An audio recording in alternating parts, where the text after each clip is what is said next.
پیارے دوستو، السلام علیکم ورحمۃ اللہ۔ آج ہم گفتگو کریں گے پڑوس کے حقوق کے حوالے سے۔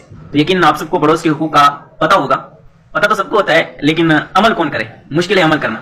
تو بہرحال اگر پتہ ہے تو آپ کوشش کریں عمل کرنے کی، اور اگر پتہ نہیں ہے، پتہ ہے تب بھی میری زبان سے ایک حدیث پاک سماعت کر لیں، اور اگر پتہ نہیں ہے تو بھی حدیث سن لیں، آپ کے علم میں اضافہ ہو جائے گا۔ تو حدیث پاک ہے کہ صحابہ کرام بیٹھے ہوئے تھے، تو رسول اللہ صلی اللہ علیہ وسلم نے 3 مرتبہ ارشاد فرمایا، واللہ لا یؤمن، واللہ لا یؤمن، واللہ لا یؤمن۔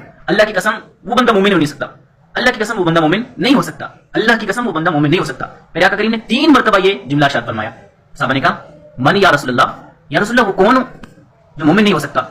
تو سرکار دو عالم صلی اللہ علیہ وسلم نے فرمایا، لا یأمن جارہ بوائقہ، وہ شخص جس کا پڑوسی اس کے شر سے محفوظ نہیں ہے۔ تو آج ہم سوچیں کہ ہمارے پڑوسی ہمارے شر سے محفوظ ہیں کہ نہیں۔ اگر ہمارے پڑوسی ہمارے شر سے محفوظ ہیں تو پھر ہمیں شکر ادا کرنا چاہیے اپنے رب کا کہ ہم مومن ہیں۔